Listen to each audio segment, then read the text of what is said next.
এই দেখো, পুরনো গ্রিসের ম্যাপে লিবিয়ার পাশে সার্পেডন বলে একটা দ্বীপ সত্যিই ছিল।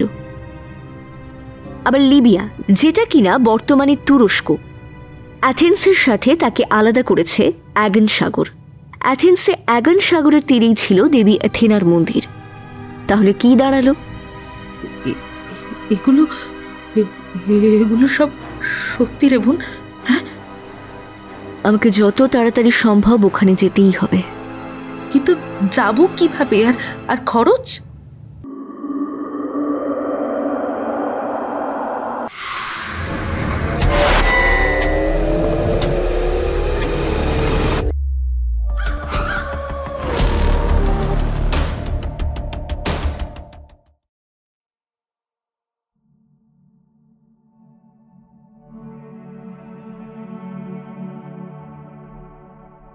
নমস্কার শ্রোতা বন্ধুরা, আপনারা শুনছেন থ্রিলার 10।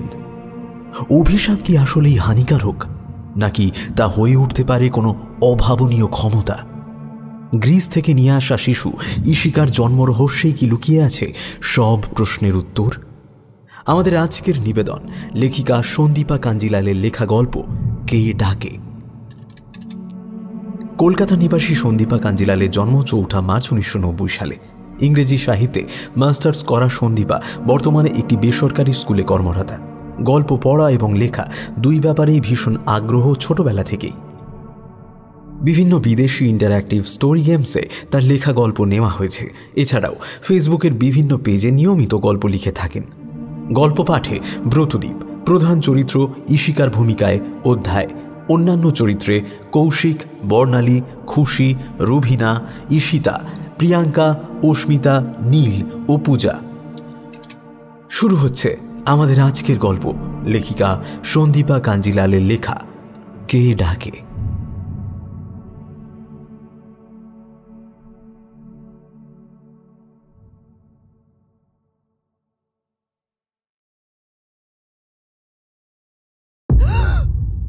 আজও গভীর রাতে শিউরে উঠে ঘুমটা ভেঙে গেল ইশিকার।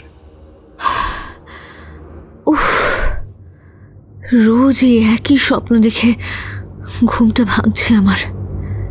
কেন?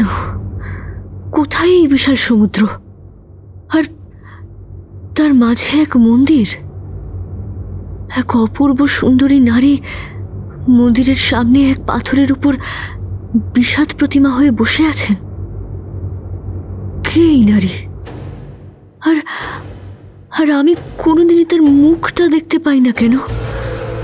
এরপর ইশিকা দেখে ওই নারীর দেহের চারিদিক ছেঁড়া, মোমের মতো পেলব কাঁধে আঁচড়ের দাগ, পিঠে কালশিটে।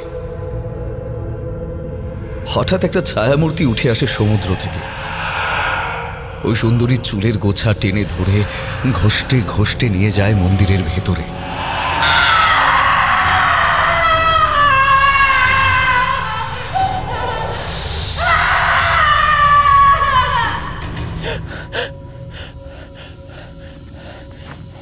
প্রতিদিন এই একটা জায়গায় ঘুম ভেঙে যায় ইশিকার।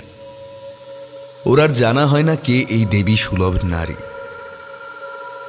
প্রতি রাতেই ছটফট করতে থাকে ইশিকা ফাঁকা বিছানায়, ঘুম আসে না। কলেজে গিয়েও প্রচণ্ড প্রিয় ইতিহাসের ক্লাসে পর্যন্ত মন বসাতে পারল না ইশিকা। বারবার অন্যমনস্ক হয়ে যাওয়ার কারণে অনেক নোটসই নেওয়া হলো না তার।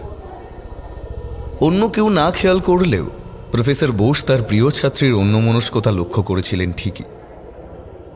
বেরিয়ে যাওয়ার আগে উনি ইশিকাকে ওনার ঘরে দেখা করতে বলে গেলেন। ইশিকা কোনো রকমে বেরিয়ে যাচ্ছিল, কিন্তু অভিজিৎ হঠাৎ ওর রাস্তা আটকে বলে উঠল, সুন্দরী আজ আনবো না যে? কি ব্যাপার? আমার কথাই চিন্তা করা হচ্ছিল বুঝি? অভিজিৎ সাক্সেনা এই কলেজের সিনিয়র। এখন এই কলেজে না পড়লেও পলিটিশিয়ান বাবার কারণে কলেজে যথেষ্টই ছড়ি ঘুরিয়ে চলে। ইশিকা সহ কেউই পছন্দ না করলেও এই ক্ষমতাবান বাবার ছেলে যথেচ্ছ উপদ্রব করে চলে মেয়েদের ওপরে। তবে শান্ত সুন্দরী ইশিকাকে যেন অভিজিতের আলাদাই পছন্দ। বলা বাহুল্য, ইশিকা পাত্তা দেয় না। আজও অভিজিতের কথায় চমকে উঠে ঠান্ডা চোখে তাকিয়ে মুখটা ঘুরিয়ে পাশ কাটিয়ে চলে যাওয়ার জন্য পা বাড়াতেই অভিজিৎ ইশিকার হাত ধরে মুচড়ে দিয়ে ওর চোখের দিকে তাকিয়ে বলে ওঠে, ওই খুব দেমাক না মামনির, হ্যাঁ? কিন্তু এই রূপই যদি না থাকে তাও কি এই দেমাক থাকবে? হ্যাঁ? ইশিকা এক ঝটকায় নিজের হাতটা টেনে নিয়ে বলে উঠল, আমার এই রূপ ঈশ্বরের দান, আমার নিজের জিনিস নয়। আমার নিজের যা আছে সব রূপ কেড়ে নিলেও সেটা আমারই থাকবে। কি হলো, এত অবাক হওয়ার কি আছে? বোঝা গেল না তো? আত্মসম্মান। একজন মেয়ের জীবনের রূপের থেকেও প্রিয় হয় আত্মসম্মান, যেটা কেউ কেড়ে নিতে পারে না। অভিজিতের আগুন চোখের সামনে দিয়ে যেতে যেতে ইশিকা বুঝতে পারল না অভিজিতের চোয়াল শক্ত হয়ে উঠছে কিছু অশুভ সংকল্পে। ইশিকা চলে যেতেই অভিজিৎ দাঁতে দাঁত পিষে বলে উঠল,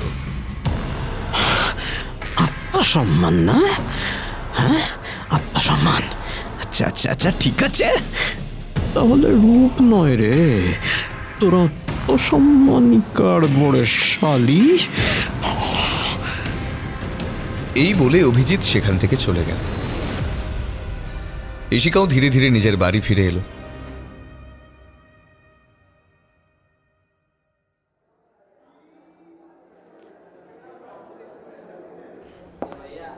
পরদিন কলেজে প্রফেসরের কাছে নোটস বুঝে বেরোতে বেরোতে অনেকটা দেরি হয়ে গেল ইশিকার। বাইরে বিকেল গড়িয়ে সন্ধ্যা নামছে। বাড়িতে সবাই চিন্তা করবে ভাবতে ভাবতে এগোচ্ছিল ইশিকা।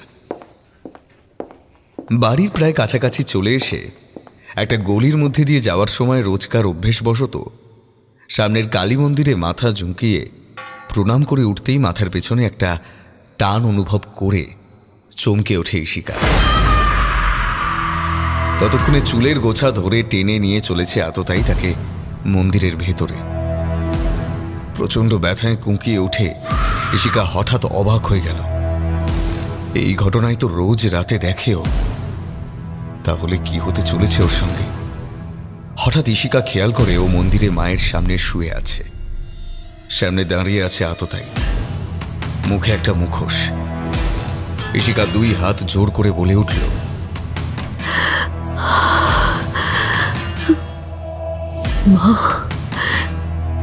মাগো, এটা কি করছো তুমি আমার সাথে?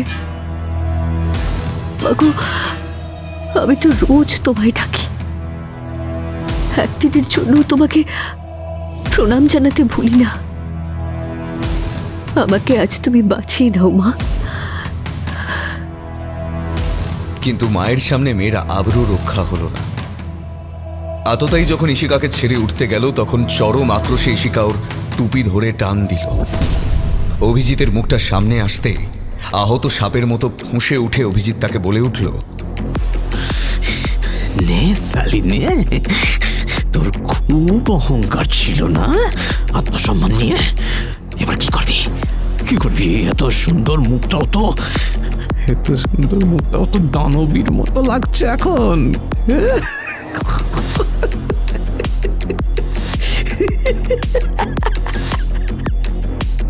ইশিকার গোটা মুখটাই আঁচড় কামড়ে ক্ষতবিক্ষত হয়ে গেলেও সুন্দর চোখ জোড়া এক দৃষ্টে চেয়ে আছে অভিজিতের দিকে। মুখের মতো চোখেও পরিবর্তন এসেছে কি? যে চোখ ছিল শান্ত ঝিলের মতো সেই চোখে এখন জ্বলছে ঘৃণার আগুন। ওই চোখের দিকে বেশিক্ষণ তাকিয়ে থাকা যায় না, কেমন যেন অবশ হয়ে যায় শরীর। অভিজিৎও সহ্য করতে পারল না, ছটফট করে বেরিয়ে গেল মন্দির থেকে। অনেক রাতে বিধ্বস্ত অবস্থায় ঘরে ফিরল ইশিকা। বাড়ি বলতে ফ্ল্যাট। অনেক ছোটবেলায় অ্যাক্সিডেন্টে বাবা মারা যাওয়ার পর মা 3 মেয়ে নিয়ে ওই ফ্ল্যাটে থাকতেন। মাও 1 বছর আগে গত হওয়ার পর রাধিকা, ইধিকা আর ইশিকা 3 বোন এই ফ্ল্যাটে থাকে। ইশিকার দেরি দেখে 2 বোন চিন্তায় অস্থির হয়ে ঘরবার করছিল। ইশিকাকে এভাবে বিধ্বস্ত অবস্থায় দেখে রাধিকা ছুটে এগিয়ে গিয়ে তাকে জড়িয়ে ধরে। কি রে, কি হয়েছে তোর? এই অবস্থা হলো কিভাবে? বলতে ইশিকা কুঁকিয়ে উঠল। তখনই রাধিকা ছিটকে সরে গেল। ইধিকা আগে ইশিকার অবস্থা দেখে থমকে গিয়েছিল। এবার দিদিকে সরে আসতে দেখে এগিয়ে গিয়ে বোনকে টেনে ঘরে ঢুকিয়ে দরজা বন্ধ করে দিল। দুই বোন ইশিকার দিকে তাকাতেই ইশিকা আস্তে আস্তে এলোমেলো পায়ে নিজের ঘরের দিকে এগিয়ে গেল মাথা নিচু করে। রাধিকা এগোতে যেতে ইধিকা দিদির হাত ধরে বাধা দিল। একটা উত্তাল সমুদ্র, একটা বিশাল মন্দির সমুদ্রের মাঝে। মন্দিরে এক অচেনা দেবী মূর্তি, এক অসামান্য সুন্দরী নারী ওই দেবীর চরণ বন্দনা করছেন। দেবীর পূজার আয়োজন করতে করতে ওই নারী গুনগুন করে একটা অজানা ভাষায় গান গাইছেন। হাওয়ায় তার সোনার রঙের চুল এলোমেলো হয়ে যাচ্ছে। হঠাৎ সমুদ্র থেকে উঠে এলো এক ছায়া মূর্তি, চেপে ধরল সোনালি চুল, ধীরে ধীরে এগিয়ে নিয়ে চলল দেবীর বেদির দিকে। চূড়ান্ত অনিচ্ছুক নারীর সঙ্গে সঙ্গমে তৃপ্ত পুরুষ এগিয়ে গেল সমুদ্রের দিকে। এবার ওই নারী মুখ ফেরালেন, কিন্তু এ তো ইশিকা ধরফর করে উঠে বসল বিছানায়। রাধিকা আতঙ্কিতভাবে জড়িয়ে ধরল বোন ইশিকাকে, বলল, কি রে বুনি, কি হলো রে তোর? চল না বোন, আমরা এখান থেকে অন্য কোথাও চলে যাই, যেখানে কেউ আমাদের চিনবে না, কেউ আমাদের বদনাম দেবে না, কেউ আঙুল তুলবে না। আমাদের তো আর কোনো শিকড় নেই রে বোন, আমাদের তো আছি আমরাই। চল না, চল না, আমরা আজই চলে যাই কোথাও। না, একদম না দিদি। আমরা কেন চলে যাব? আমাদের অপরাধটা কি? যে শয়তানটা আমাদের বোন ইস্যুর সাথে এরকম জঘন্য অপরাধ করলো তার কোনো শাস্তি হলো না, আর আমরা পাবো শাস্তি কেন দিদি? তুই বুঝতে পারছিস না ইধি, ওই পাষণ্ডটার বাবা একটা পলিটিশিয়ান, ওর অনেক ক্ষমতা। আমরা ওর সাথে পেরে উঠবো না। কিন্তু দিদি, আচ্ছা, তোমরা গ্রিক দেবী মেডুসার কথা জানো? জানবো না কেন? সমুদ্রের দেবতা পোসাইডন মেডুসাকে দেবী অ্যাথেনার মন্দিরে জোর করে ধর্ষণ করে। দেবী ভাবেন মেডুসা ইচ্ছে করে মন্দির অপবিত্র করছে, তাই তাকে দানবী হওয়ার অভিশাপ দেন এবং ওই অসাধারণ সুন্দরী মেডুসার সব রূপ চলে গিয়ে মেডুসা পরিণত হয় এক দানবীতে। আচ্ছা, মেডুসা তো ছিল দেবী এথেনার সেবিকা, যার অন্য কোনো দিকে মন ছিল না। দেবী তাকে অভিশাপ দিলেন। তোদের কি মনে হয়, এটা কি চরম অন্যায় না? অবশ্যই অন্যায়। যে নিজের জীবন দেবীর সেবায় সমর্পণ করে দিতে পারে তাকে অভিশাপ দেওয়া মানে ক্ষমতার অপব্যবহার। দেবী মেডুসাকে কি কি অভিশাপ দিয়েছিল বলতে পারবি? মেডুসার অসাধারণ সুন্দর চুল পরিণত হয়েছিল ভয়ানক এক সাপে, আর মেডুসার চোখে চোখ যে রাখবে সে পরিণত হবে পাথরে। এই ছিল তার অভিশাপ। আবারও একবার ভাবতো, এগুলো কি মেডুসার শাপ ছিল নাকি আশীর্বাদ? যে চুল ধরে মেডুসাকে টেনে নিয়ে গিয়েছিল পোসাইডন, সেই চুলকে দেবী বানিয়ে দিয়েছিলেন সাপ। যা ছিল মেডুসার সৌন্দর্য তা হয়ে উঠল তার অস্ত্র। এটা অভিশাপ না আশীর্বাদ হলো তাহলে? যে চোখের দৃষ্টি দেখে কামভাব জেগেছিল পোসাইডনের, সেই চোখের দিকে যে তাকাবে সে হবে পাথর। এটা কি অভিশাপ মনে হচ্ছে? তুই বলতে কি চাইছিস বোন? আর এখন মেডুসার কথাই বা আসছে কেন? আমার মাথায় তো কিছুই ঢুকছে না। মানুষ ভুল করে, কিন্তু ভগবান ভুল করে না। যুগে যুগে মেডুসারা এসেছে পৃথিবীতে, লাঞ্ছিত হয়েছে, নিজেকে বঞ্চিতভাবে কষ্ট পেয়েছে, প্রতিশোধের জ্বালায় জ্বলে জ্বলে নিজেরাই শেষ হয়ে গেছে। কিন্তু তাদের যে আশীর্বাদ, তাদের অস্ত্র, তারা কাজে লাগায়নি। যদি কাজে লাগাতো মেডুসা দানবী নয়, দেবী হতো। তুই কি চাইছিস বলতো? হ্যাঁ, তুই ঠিক কি চাইছিস একটু খুলে বলতো। রোজ রাতে আমাকে একটু একটু করে যে সাহায্য করেছে, তাকে এবার সম্মান ফিরিয়ে দেওয়ার পালা। আমি বুঝেছি কেন আমাকেই বেছে নেওয়া হয়েছে, কেন আমি রোজ ওই স্বপ্ন দেখি।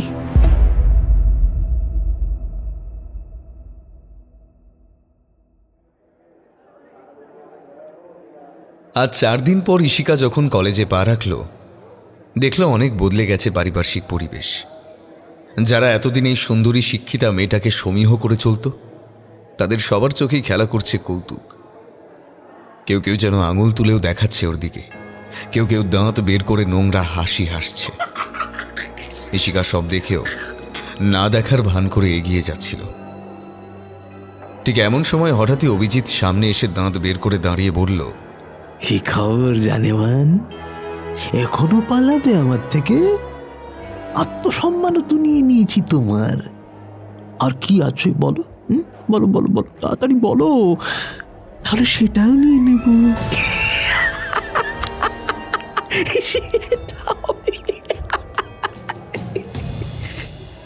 বলে ইশিকার হাতটা ধরে মুচড়োতে যেতেই ইশিকা আর এক হাত দিয়ে অভিজিতের হাতটা ধরে ফেলল। অবাক অভিজিৎ দেখল ইশিকা এক দৃষ্টে তাকিয়ে আছে ওর দিকে। সেই অদ্ভুত অবশ করা দৃষ্টি আর অদ্ভুতভাবে ওর মুখে লেগে থাকা একটা ব্যঙ্গ সুলভ হাসি।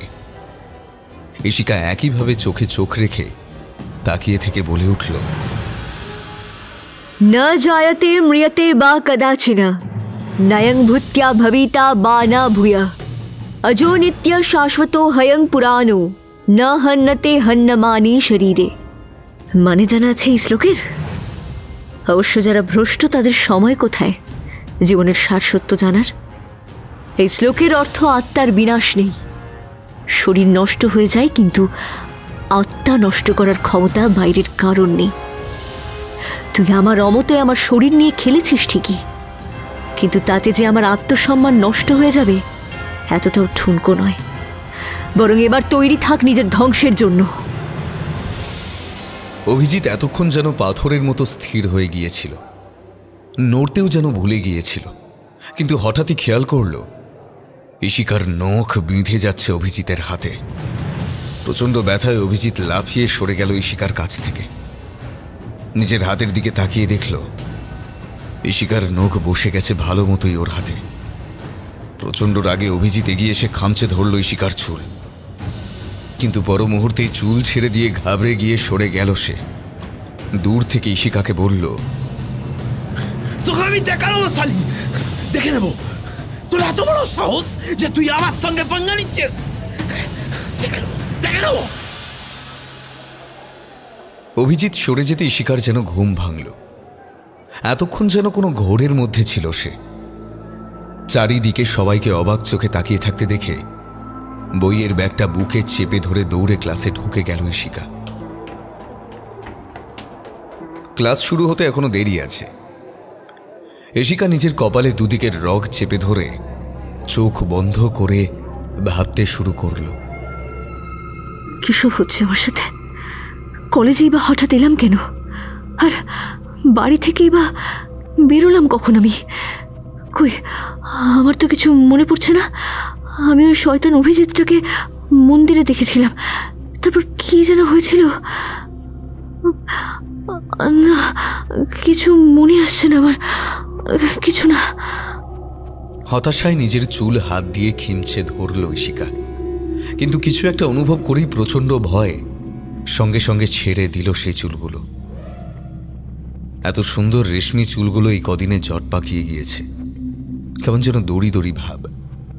শুধু তাই নয়, যখন ইশিকা ওর চুলগুলো চেপে ধরছিল ওর মনে হচ্ছিল চুলগুলো যেন একটু দুলছে, যেন যেন চুলগুলো জ্যান্ত। প্রচণ্ড ঘাবড়ে গিয়ে ইশিকা ওর চুলগুলোকে সামনে টেনে আনতেই দেখল চুলগুলোই শুধু দড়ি পাকিয়ে গেছে যত্নের অভাবে, আর কোনো অস্বাভাবিকতা নেই। একটু স্বস্তির নিঃশ্বাস ফেলতে যেতেই ইশিকা দেখল প্রফেসর ঢুকছেন ক্লাসে। সবকিছু ভুলে ইশিকা মন দিল পড়ায়।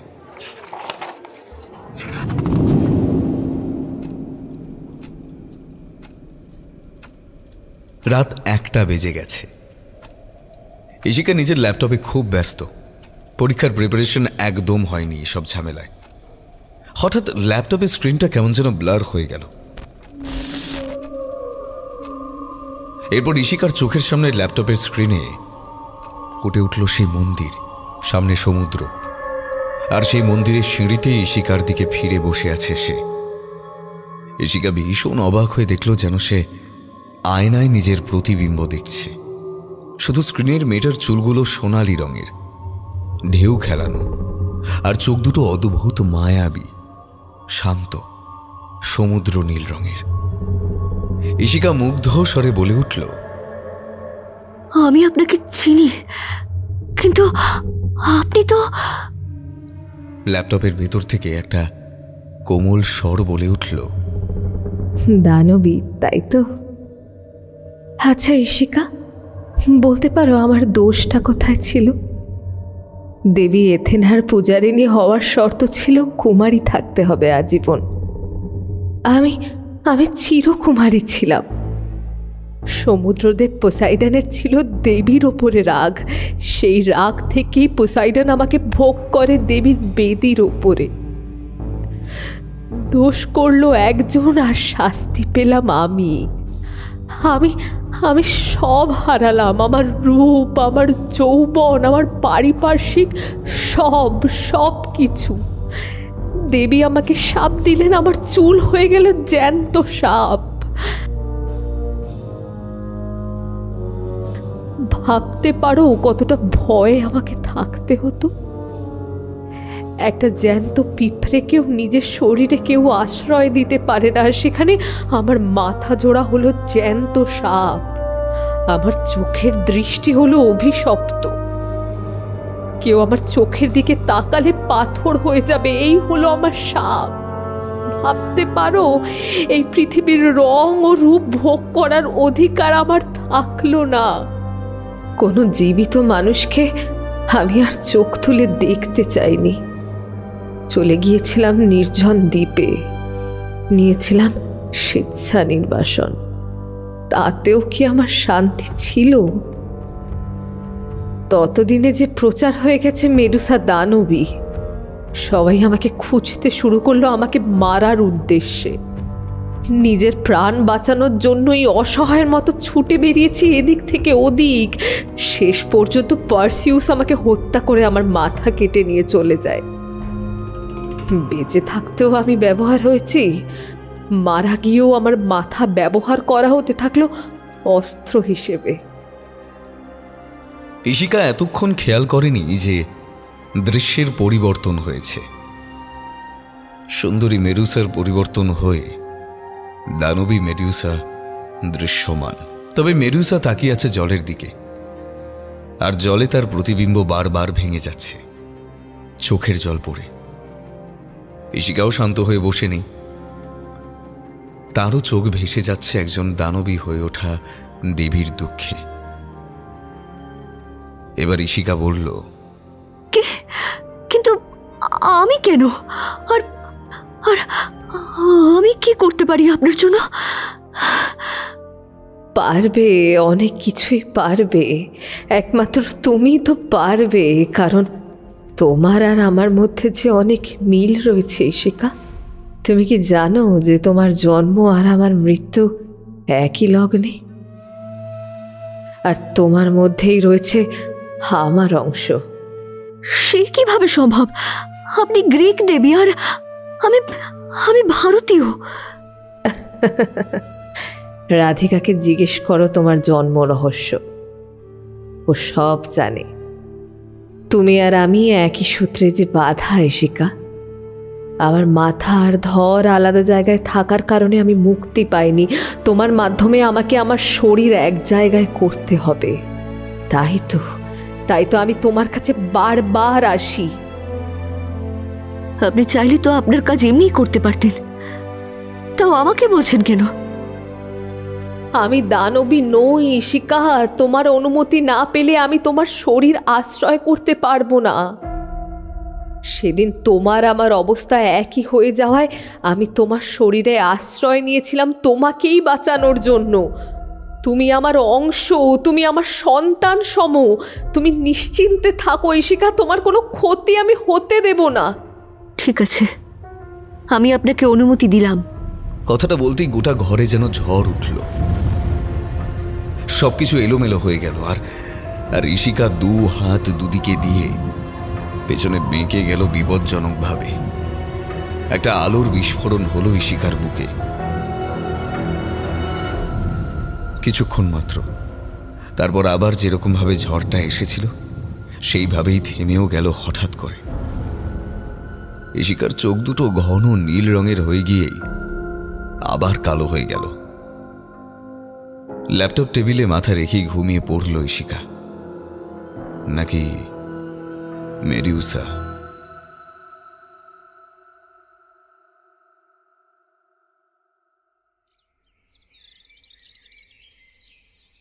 পরদিন অনেক বেলা হয়ে গেলেও বোন উঠছে না দেখে রাধিকা ইশিকার ঘরে ঢুকতেই দেখল সে টেবিলে মাথা রেখেই ঘুমিয়ে আছে। ঘুমন্ত বোনের মুখের উপর থেকে চুলের গোছা সরাতেই রাধিকা ভাবল, এত সুন্দর মেয়েটা কিন্তু কতটা অভাগা। রাধিকার চোখ থেকে এক ফোঁটা জল পড়ল ইশিকার গালে। চোখ খুলল ইশিকা। রাধিকা অবাক হয়ে তাকিয়ে থাকলো বোনের দিকে। ইশিকার চোখ দুটো যেন কত গভীর মনে হচ্ছে। আচ্ছা, ওর চোখ দুটো তো কালো ছিল, এরকম কটা চোখ ছিল কোনোদিন? ওই চোখের ভেতরে যেন এক অচেনা জগৎ উঁকি দিচ্ছে। রাধিকা যেন তলিয়ে যাচ্ছে ওই চোখের গভীরতায়, নড়তেও পারছে না যেন। ইশিকা হঠাৎ করেই উঠে পড়ে তাড়াতাড়ি সানগ্লাসটা পরে নেয়। তারপর রাধিকাকে একটু নাড়াতেই রাধিকা যেন ধরবর করে জেগে ওঠে। ইশিকা বলল, দিদি, কি হয়েছে তোর? তোর তোর চোখ দুটো বোন, কি হয়েছে তোর চোখে? আরে কিছু হয়নি, চোখে ইনফেকশন হয়েছে আমার, তাই চশমা পরেই থাকবো কিছুদিন। তোরাও আমার চোখের দিকে তাকাস না, বলা যায় না যদি ইনফেকশন ছড়ায়। রাধিকা কোনো রকমে মাথা নেড়ে যেন পুতুলের মতো ঘর থেকে বেরিয়ে গেল। ইশিকা দিদির চলে যাওয়ার দিকে তাকিয়ে রইল। মনে মনে বলল, সাবধান হতে হবে, চোখের দিকে তাকাতে দেওয়া চলবে না, কিছু বুঝে ফেললেই বিপদ। রাধিকা ইশিকার ঘর থেকে বেরিয়ে রান্নাঘরের দিকে যেতেই দেখতে পেল ইধিকা বসে সবজি কাটছে। এই ইধি, তুই এখানে? হ্যাঁ, কি হয়েছে? এভাবে আস্তে আস্তে কথা বলছিস কেন তুই দিদি? আরে শোন না, একটা কথা বলতো আমাকে। কি কথা? যা বলার জলদি বল, সবজিগুলো কেটে রান্না বসাতে হবে। আচ্ছা, তুই ইস্যুর চোখের মনির রংটা কখনো খেয়াল করেছিস? মানে কি হয়েছে বলতো তোর? কি সব জিজ্ঞেস করছিস? ইস্যু, আমি, তুই, আমাদের প্রত্যেকেরই চোখের মনির রং কালো, যেটা কিনা প্রতিটা ভারতীয়দেরই হয়ে থাকে খুব স্বাভাবিকভাবে। আচ্ছা, চোখের ইনফেকশন হলে কি চোখের রঙও বদলে যায়? এবার ইধিকা সবজি ফেলে উঠে এসে দিদির কপালে হাত রেখে বলে উঠল, এই দিদি, কি হয়েছে রে তোর? শরীর খারাপ নাকি? কেন এই সব কথা হঠাৎ? তুই নিজেই তো সায়েন্স স্টুডেন্ট। এ দিদি, তুই এভাবে মাথায় হাত দিয়ে মেঝেতে বসে পড়লি যে? এ দিদি, কি হয়েছে খুলে বল না আমায়। দিদি, এই দিদি। আর মনে হয় ইস্যুকে বাঁচাতে পারলাম না রে। মানে কি যাতা বলছিস এসব? কি হয়েছেটা কি ওর? রাধিকা সকাল থেকে ঘটে চলা সব ঘটনা একে একে বোন ইধিকাকে বলল। সব শুনে ইধি বলল, দিদি, তুই কি আজে বাজে এসব বেশি ভাবছিস? এরকম আবার হয় নাকি? সাধারণ মানুষ হলে হয়তো হতো না, কিন্তু কেউ যদি সাধারণের থেকে বেশি কিছু হয় তাহলে কি হতে পারে না? অসাধারণ মানে? আমরা সবাই তো মানুষই রে দিদি, কেউ তো আমরা অসাধারণ নই। কে অসাধারণ? হাসির দমক থামলে ইধিকা দেখল রাধিকা হাসছে না, বরং খুব শান্তভাবে মাথা ঝুঁকিয়ে বসে আছে। ইধিকা দিদির কাঁধে হাত রাখতেই ভেঙে পড়ল রাধিকা।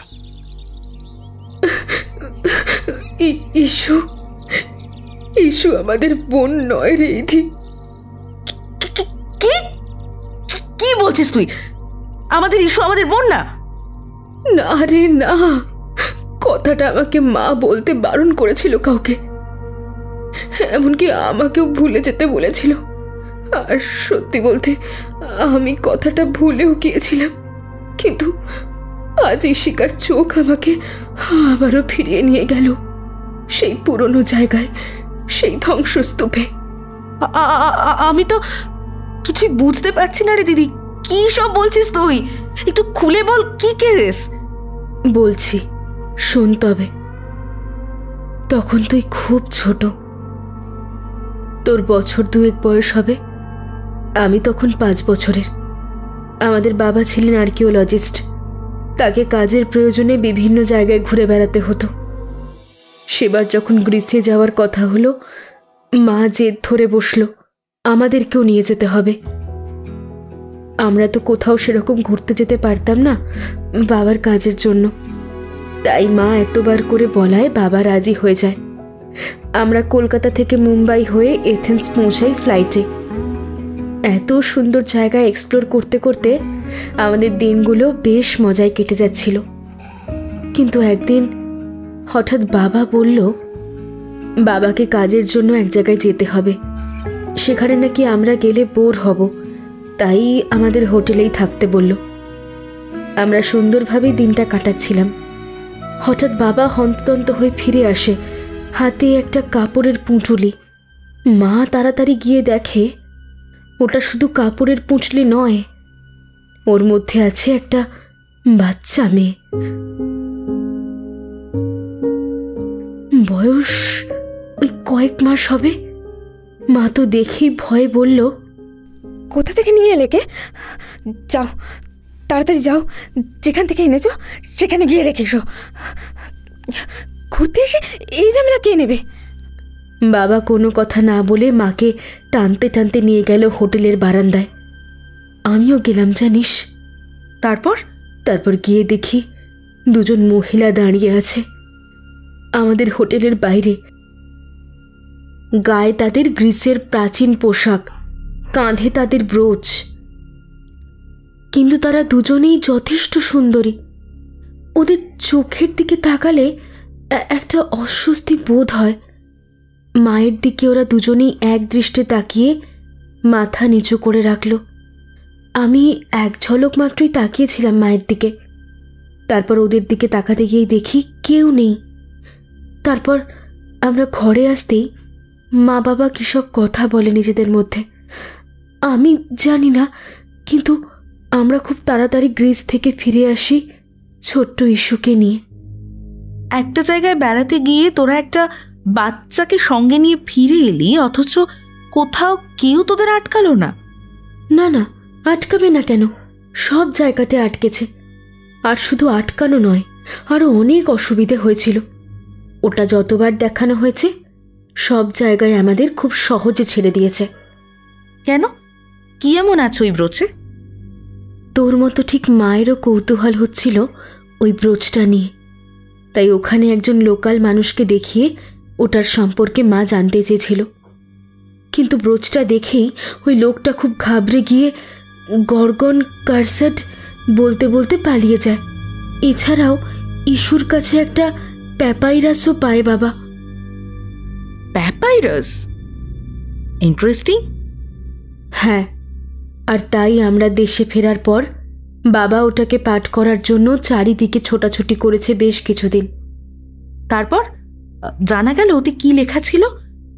হ্যাঁ, ওই প্যাপাইরাস পাঠ করেই মেডুসার সাপ সম্বন্ধে জানা যায়। মেডুসার সাপ? আচ্ছা, আর ওই দুজন ভদ্রমহিলা কে ছিলেন সেটা জানা যায়নি? আমি বড় হওয়ার পর মাকে জিজ্ঞাসা করেছিলাম। মা বলেছিল ওই দুজনের নাম নাকি স্থেনো আর ইউরাইল। কি বললি? স্থেনো আর ইউরাইল? আচ্ছা, বাবা কি নিয়ে গবেষণা করছিল রে দিদি? বাবা বলেছিল মেরুসার মাথা খুঁজছিল সে, একটা লিড পেয়েছিল, সেই খোঁজেই এথেন্স গিয়েছিল। স্থেনো, ইউরাইল, গার্গন, তাহলে ইশিকা কে? আর কি উদ্দেশ্যে এসেছো আমাদের পরিবার? কি বিড়বিড় করছিস তুই? এসবের মানে তুই কি কিছু জানিস? গার্গনদের জানতে হলে তোকে অনেক কিছু জানতে হবে, বুঝতেও হবে। আমি নিজে ইতিহাসের স্টুডেন্ট বলে নয়, মাইথোলজি ভালোবাসি বলেই দিনের পর দিন লাইব্রেরিতে কাটিয়েছি এবং এসব কথা আমি জেনেছি। কি হলো? থামলি কেন? বল, কারা গর্গন? ইশিকার সাথে এদের সম্পর্ক কি? দিদি রে, মাইথোলজি ভালোবাসতাম। সব সময় ভাবতাম যদি মিথিক্যাল ক্রিয়েচারগুলো সত্যিই থাকতো খুব ভালো হতো। এখন তো মনে হচ্ছে আমরা নিজেরাই হয়তো অনেকটা ঢুকে বসেই আছি এসবের মধ্যে। কি বলছিস তুই? আমি তো কিছু বুঝতে পারছি না। বেশ, দাঁড়া আমি বুঝিয়ে বলছি, শোন মন দিয়ে। ফোর্সিস ছিল সমুদ্রের তলদেশের দেবতা। পৃথিবীর দেবী কেটোর সাথে তার ছিল প্রেম। সেই প্রেমের ফলে তাদের অনেকগুলো সন্তান হয়েছিল। তাদের মধ্যে ছিল স্থেনো, ইউরাইল, মেডুসা, অ্যাকিডোনা এবং ওফিস। আরও অনেক সন্তান ছিল এদের। যেহেতু ফোর্সিস ছিল সমুদ্রের তলার দেবতা আর তার সন্তানদের বেশিরভাগই ছিল সামুদ্রিক দৈত্য প্রাণী, যেমন অ্যাকিডিনা ছিল সাপ, যাকে আমরা এখন জানি ভাইপার নামে। ওফিসও ছিল সারপেন্ট। কিন্তু স্থেনো, ইউরাইল আর মেডুসার ক্ষেত্রে ওদের মায়ের প্রভাব বেশি থাকার জন্য ওরা 3 বোনই ছিল অসাধারণ সুন্দরী। এদের রূপ দেখে দেবতারাও ঈর্ষা করতেন। মেডুসা যখন দেবী এথেনার থেকে অভিশাপ পায় তখন এই স্থেনো আর ইউরাইল আসে প্রতিবাদ জানাতে। তখন দেবী প্রচণ্ড রেগে গিয়ে এদের 3 বোনকেই অভিশাপ দেন। এরা 3 বোনই দানবী হয়ে যায়। কিন্তু গর্গন কেন? এর মানে কি? এটাই তো সব থেকে বড় ট্র্যাজেডি রে দিদি। যারা ছিল অসাধারণ সুন্দরী তাদের বানিয়ে দেওয়া হলো গার্গন। আর গার্গনের গ্রিক মানে হলো কুৎসিত চেহারা। এই 3 বোনের মাথার চুলের বদলে হলো সাপ, শরীরের নিচের অংশ হলো সাপের মতো, গোটা শরীর ঢেকে গেল সাপের মতো আসে। এদের মধ্যে স্থেনো আর ইউরাইল নাকি অমর, তাদের মৃত্যু নেই। কিন্তু মেডুসাও অমর হলেও যেহেতু তার মাথা কেটে নেওয়া হয়েছিল তাই তার দেহের মৃত্যু হয়েছিল, কিন্তু তার মাথা নাকি এখনো কোথাও রয়েছে। চিন্তায় আছি বলে যা খুশি তাই বলবি বোন? আমার কি মাথায় কিছু নেই নাকি? এরকম কখনো হয় নাকি? আজকের আগে তুই জানতি সেই গার্গন সিস্টার্সের কথা? তাহলে স্থেনো, ইউরাইল এদের নাম জানলি কি করে? ওরা কারা ছিল? রাধিকা চুপ করে গেল। সত্যি তো, ঈশিকা তাহলে কি সত্যি মানুষ নয়? 2 বোন গভীর চিন্তায় চুপ করে মাথা নিচু করে বসে থাকার কারণে বুঝতেও পারল না আরও একজন ওদের কথা শুনছিল চুপি চুপি। ইধিকার কথা শেষ হতেই ওর সানগ্লাসে ঢাকা চোখ দিয়ে 2 ফোঁটা জল গড়িয়ে পড়ল।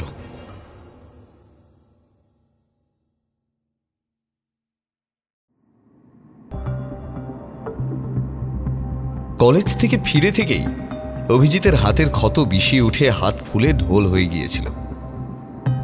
ডাক্তারের কাছে নিয়ে যাওয়া হলে ডাক্তার বলে সাংঘাতিক বিষক্রিয়া হয়েছে, বেশ কিছুদিন লাগবে সারতে। এরপর রাতে বিছানায় শুয়ে ছটফট করতে থাকে সে। এত বড় সাহস যদি আমার হাতে নখ বসিয়ে দেওয়া!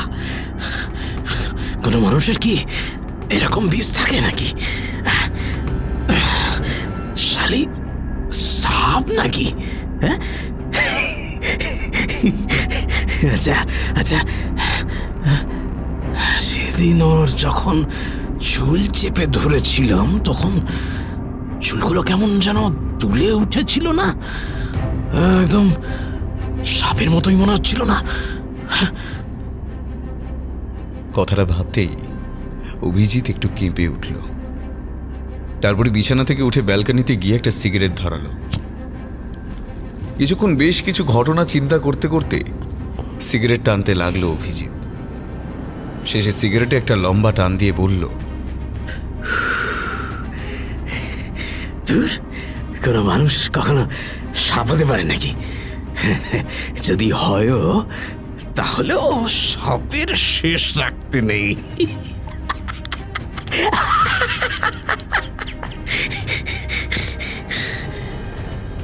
বলেই হাতে থাকা সিগারেটটা মেঝেতে ফেলে পা দিয়ে পিষে নিভিয়ে দিল।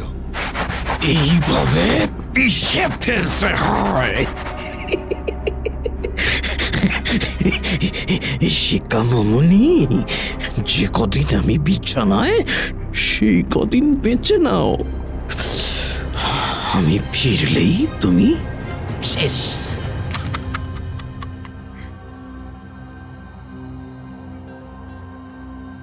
ইধিকা ও রাধিকা যখন চিন্তায় মগ্ন তখন ওদের পাশে এসে বসল ইশিকা। ইশিকাকে দেখি দুই বোন একটু সিঁটিয়ে গেলেও ইশিকা এগিয়ে গেল দুজনের দিকে। এসে চোখ থেকে সানগ্লাস খুলে রেখে ইধিকার চোখে চোখ রেখে বলল, এতক্ষণ তোমার কথাগুলো আমি সব শুনেছি। যা যা বলেছ ঠিক বলেছ, একদম ঠিকই ধরেছ। আমি এসেছি কিছু উদ্দেশ্য নিয়ে। কালকের আগে আমি আমার উদ্দেশ্য জানতাম না, বিশ্বাস করো, কিন্তু এখন জেনেছি যে কেন এসেছি আমি। কেন এসেছিস বোন? বাবা ছিলেন আর্কিওলজিস্ট। এত কিছু থাকতে উনি খুঁজছিলেন মেডুসার মাথা, যেটা খুব দরকার মেডুসাকে মুক্তি দেওয়ার জন্য। মেডুসার শরীর থেকে তার অংশ নিয়ে আমায় সৃষ্টি করে স্থেনো আর ইউরাইল। তারপর আমাকে বাবার কাছে দিয়ে যায়, যাতে আমি আমার লক্ষ্যে পৌঁছতে পারি সহজে। কিন্তু আমরা ভারতীয়, গ্রিক কালচারের সাথে আমাদের কোনো মিল নেই। তার উপর ওনারা আমাদের চেনেন না, জানেন না, তাও এত ছোট একটা বাচ্চাকে আমাদের কাছে দিয়ে দিলেন। আমরা তো তোকে নাও রাখতে পারতাম।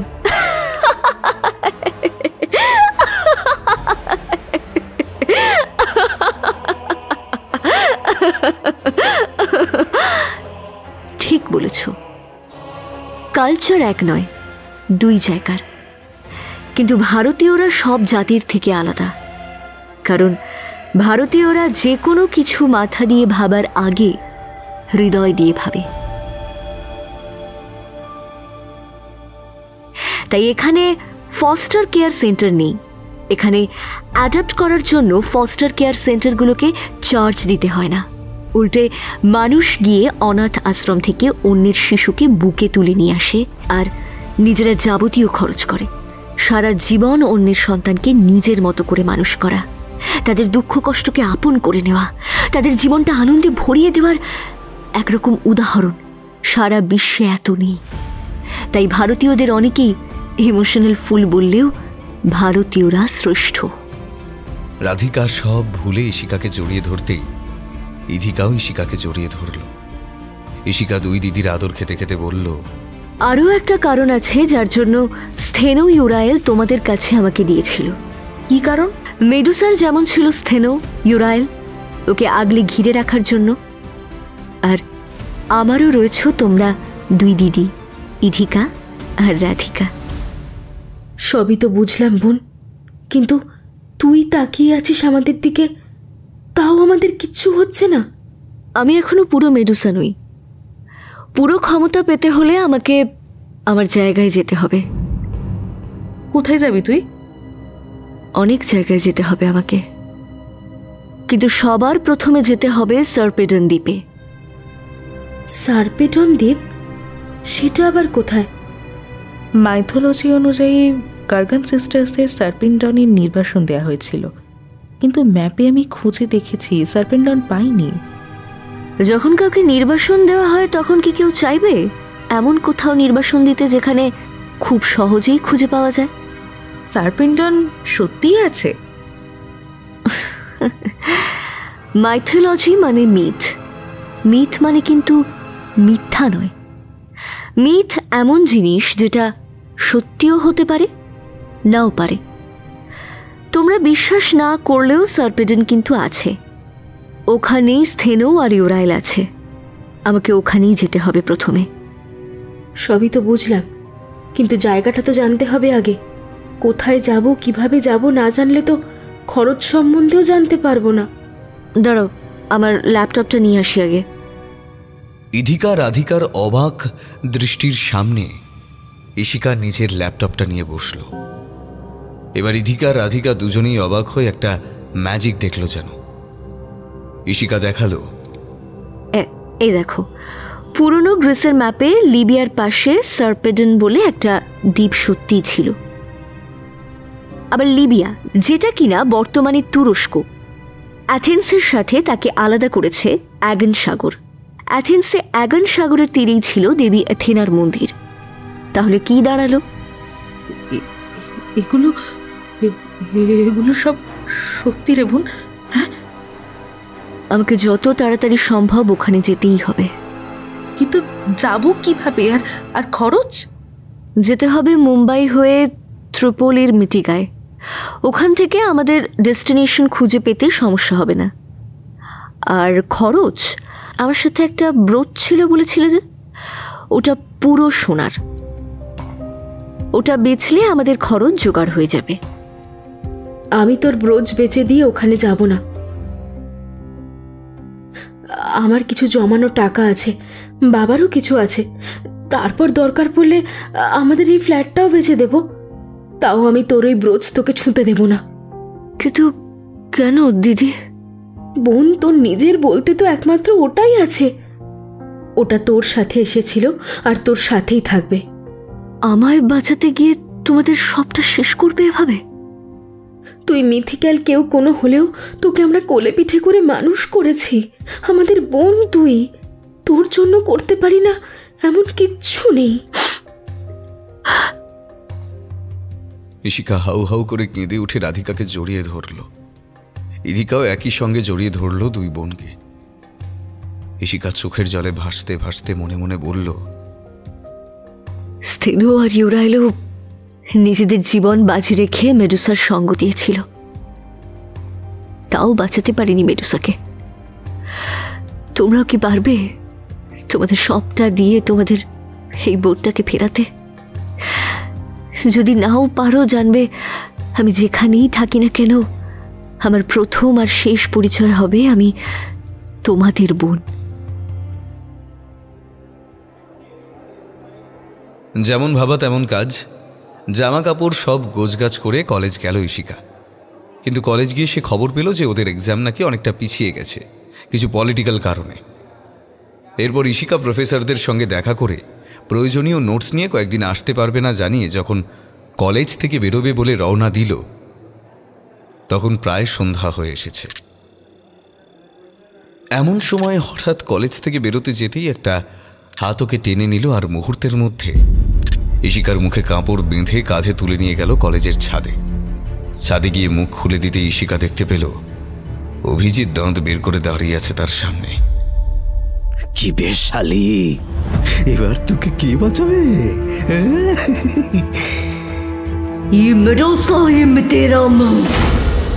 কথাটা শুনে প্রচন্ড চমকে উঠল অভিজিৎ। দেখল ইশিকা দু চোখ বন্ধ করে দুই হাত মুঠো করে মাথা পেছনে হেলিয়ে দিয়েছে, আর ওই একই ভঙ্গিতে আবার বলছে, আমি আবারও তোমাকে অনুমতি দিলাম। ঠিক এমন সময় অভিজিৎ দেখল হঠাৎই ইশিকার চুলগুলো যেন অদ্ভুতভাবে দুলতে শুরু করেছে। না, চুল না, ওর চুলের জায়গায় যেন খেলা করতে শুরু করেছে অজস্র সাপ। অভিজিতের হাঁ হয়ে যাওয়া মুখের সামনে এবার চোখ খুলল ইশিকা। না, এ তো ইশিকা নয়। ইশিকার চোখগুলো তো এরকম নীল ছিল না। কে? অভিজিতের একদম কাছে এসে ওই মূর্তি বলল, পোসাইডনকে কিছু করতে পারিনি, কিন্তু তোকে পারবো। টাকা টাকা, আমার দিকে ভালো করে টাকা।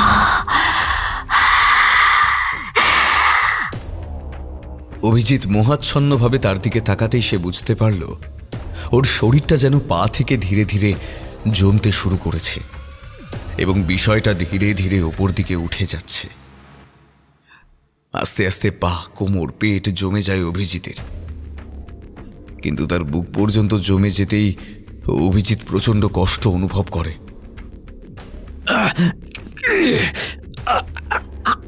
আপনি কে?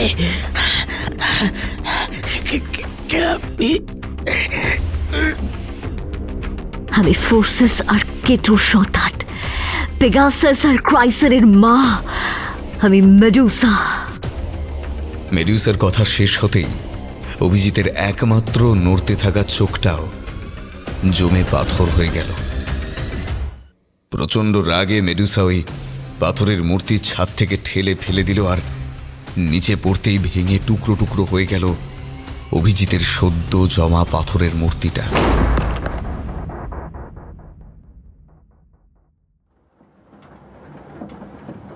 দুদিন পর সবকিছু সামলে 3 বোন রওনা দিল মুম্বাই হয়ে ত্রিপোলির দিকে। মিটিগায় নেমে লোকজনকে জিজ্ঞাসা করেও কোনো লিড পাওয়া গেল না সার্পেডনের। 3 বোনের যখন প্রায় মাথায় হাত দিয়ে বসে পড়ার দশা, তখন হঠাৎই একজন গ্রিক মহিলা এগিয়ে এসে ইশিকাকে বলল, তোমরা কোথায় যেতে চাও?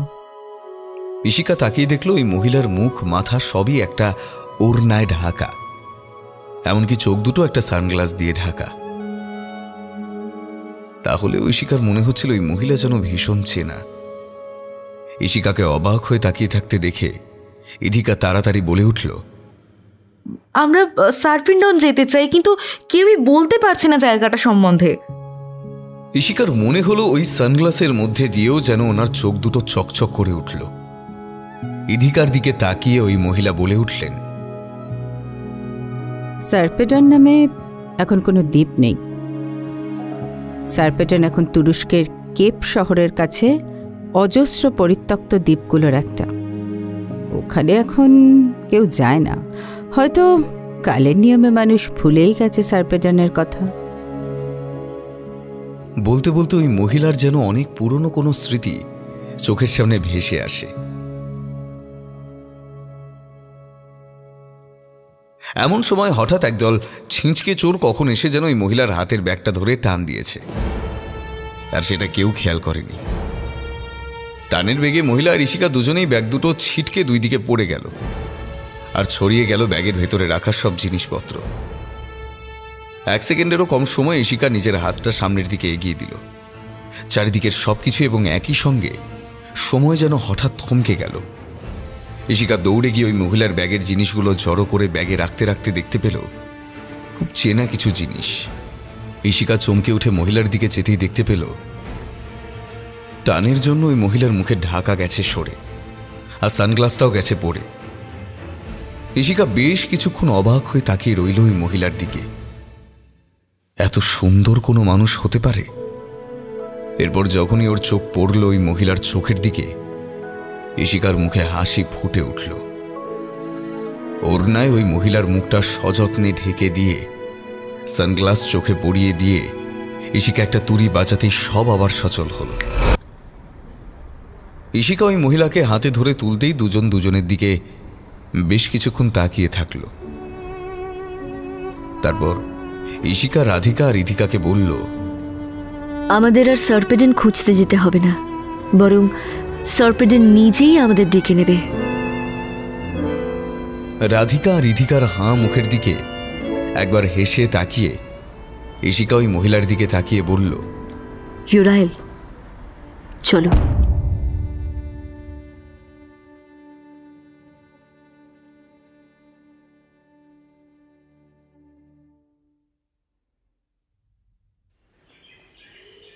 জলপথে যখন এই 4 জন এসে নামলো একটা অদ্ভুত পাথরে শ্যাওলায় ঢাকা দ্বীপে, তখন সূর্য অস্ত যেতে আর দেরি নেই।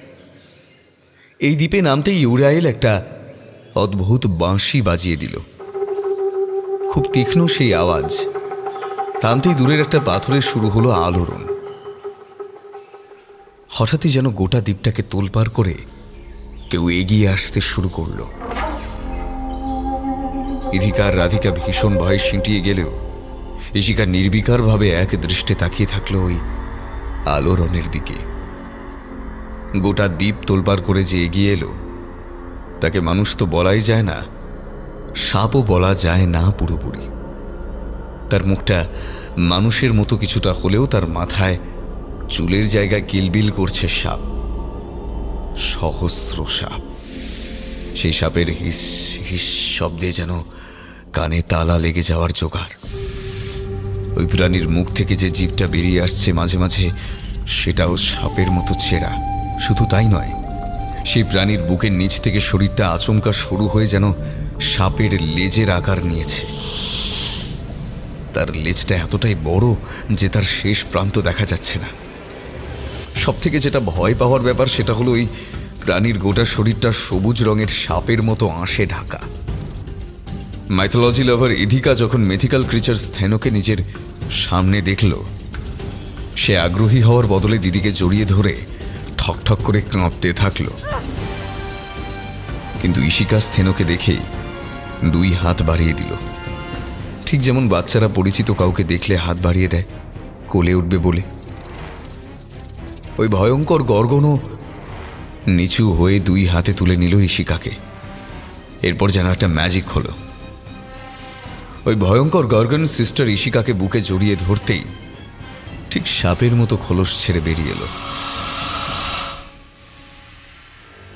সবাই ভালো করে দেখল ইশিকাকে জড়িয়ে ধরে আছে এক অপরূপ সুন্দরী নারী, যাকে কোনোভাবেই গর্গন বলা যায় না। ইউরাইলও নিজের ওড়না সানগ্লাস খুলে গিয়ে জড়িয়ে ধরল 2 জনকে। ওই অদ্ভুত সুন্দর কমলা রঙের আলোয় রাধিকা ও ইধিকা দেখল 3 অনির্বচনীয় সুন্দরী নারী একে অপরকে জড়িয়ে ধরে আছে। কে বলবে এদের গর্গন? ভগবান সৃষ্ট কোনো জীবই কি গর্গন হতে পারে? সূর্যদেবও যেন এই অদ্ভুত সুন্দর দৃশ্য ছেড়ে যেতে চাইছেন না। এই কমলা রঙে ডোবানো পাথুরের সার্পেডন আজ যেন নতুন করে সেজে উঠেছে ভালোবাসার রঙে। রাধিকা ইধিকা পরস্পরকে জড়িয়ে ধরে কেঁদে ফেলল। ওদের কান্নার শব্দে 3 জনই ফিরে তাকালো। তারপর 3 জনই এগিয়ে এলো এই 2 বোনের দিকে। ইউরাইল, স্থেনো, রাধিকা ও ইদিকার হাত দুটো ধরে বলল, আমাদের কৃতজ্ঞতা জানানোর ভাষা নেই তোমাদের কাছে। তোমরা যা যা করেছো ইশিকার জন্য, আমরাও হয়তো পারতাম না। এমন সময় হঠাৎ করে চারিদিক থেকে সাপের হিস হিস শব্দ শুনে ইউরাইল বলল, সূর্য অস্ত গেছে, আমাদের আর এখানে থাকা উচিত না। চলো আমাদের গুহায় চলো, ওখানে বাকি কথা হবে। সবাই এসে পৌঁছলো একটা স্যাঁতস্যাঁতে গুহায়।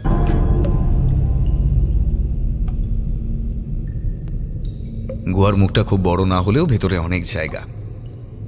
ইধিকার আনা লাইটারের সাহায্যে ইউরাইল আগের জমিয়ে রাখা কাঠ এক জায়গায় করে আগুন জ্বালিয়ে দিল।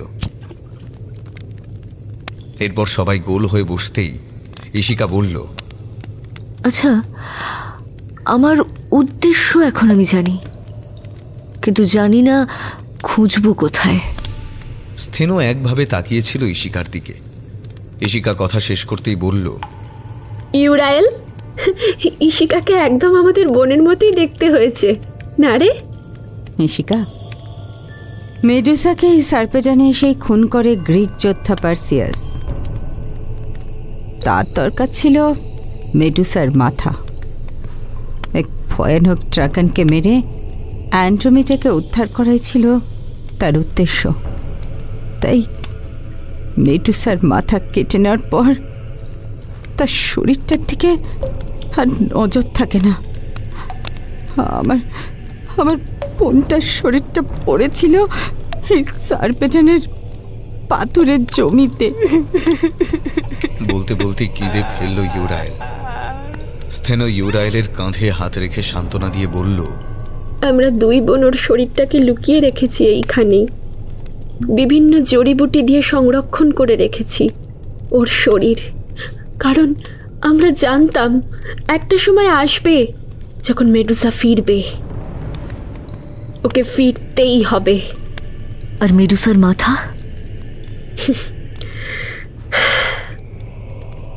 ওর মাথা কোথায় আছে জানলে তো আমরাই নিয়ে আসতাম। তাহলে তাহলে আমি খুঁজে পাবো কি করে? ইশিকা, তুমি কিন্তু মানব শিশু নও। তোমাকে আমরা তৈরি করেছি মেডুসার অংশ দিয়ে, তাই তুমি নিজেও আমাদেরই একজন। মেডুসার অংশ তোমার শরীরে থাকার কারণে একমাত্র তুমিই পারবে ওর মাথা খুঁজে বের করতে। শুধু নিজের মনের আর মাথার কথা শুনে চলো। খোঁজার দায়িত্ব তোমার।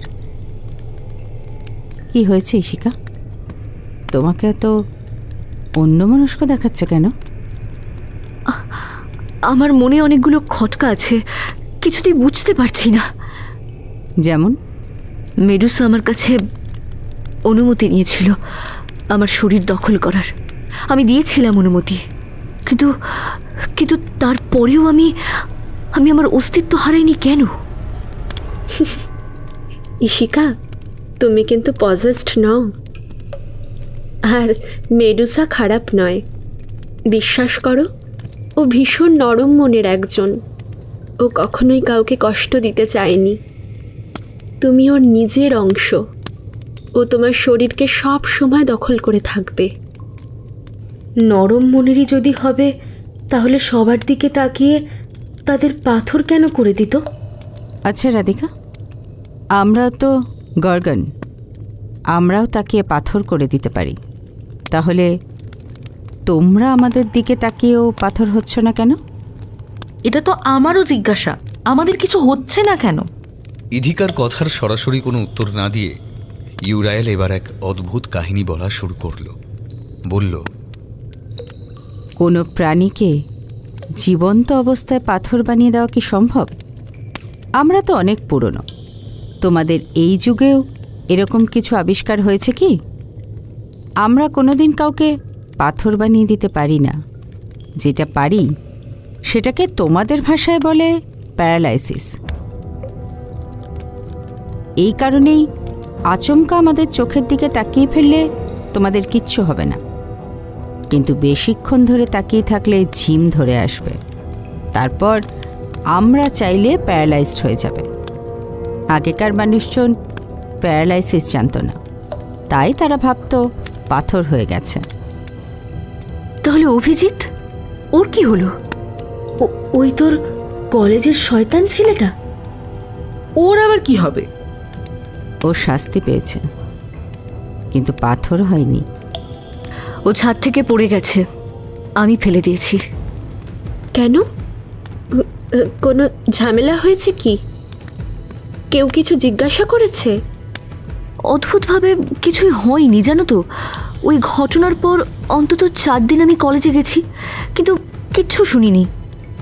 ও ওর শাস্তি পেয়েছে, যেটা পোসাইডন পায়নি। সেটা তোমার অপরাধী পেয়েছে। শোনো, ওকে নিয়ে একদম চিন্তা করো না, বুঝেছো? ইশিকা এবার নিজের ল্যাপটপ খুলে বসলো মেডুসার মাথার ব্যাপারে কোনো লিড পাওয়া যায় কিনা দেখতে। ওদিকে রাধিকা ও ইধিকা, দুই বোন স্থেনো আর ইউরায়েলের সঙ্গে কথা বলতে থাকলো। হঠাৎ ইশিকা উত্তেজিত হয়ে বলল, শিগগিরই দেখে যাও আমি কি পেয়েছি। ইশিকার আচমকাই উত্তেজনা দেখে সবাই ল্যাপটপের দিকে যেতেই ইশিকা দেখালো গ্রীসের আর্গাস অ্যাগোরায় মেডুসার মাথা পাওয়া গিয়েছিল বলে একটা খবর রয়েছে ইন্টারনেটে। এই দেখে ইউরায়েল বলল, সত্যি যদি ওখানে মাথাটা পাওয়া যেত তাহলে এতক্ষণে হইচই পড়ে যেত নাকি? সবাই তো চাইতো নিজের নিজের কাজে ওই মাথাকে লাগাতে। তোমরা তো অমর। মেডুসার মাথা কেটে নেওয়ার পরও মেডুসার মাথা জীবিত। তাহলে মেডুসা তো চাইলেই নিজের মাথা লুকিয়েও ফেলতে পারে ওখানেই কোথাও, তাই না? সবাই অবাক হয়ে দেখল ইশিকার চোখ দুটো ঘন সমুদ্র নীল।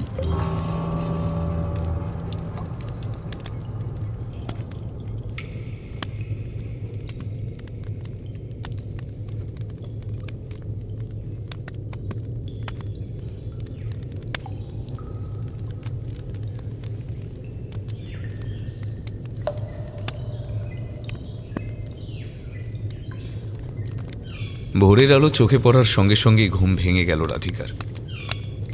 উঠে বসে দেখল শুধু ইশিকা আর ইথিকা ছাড়া আর কেউ নেই গুহায়।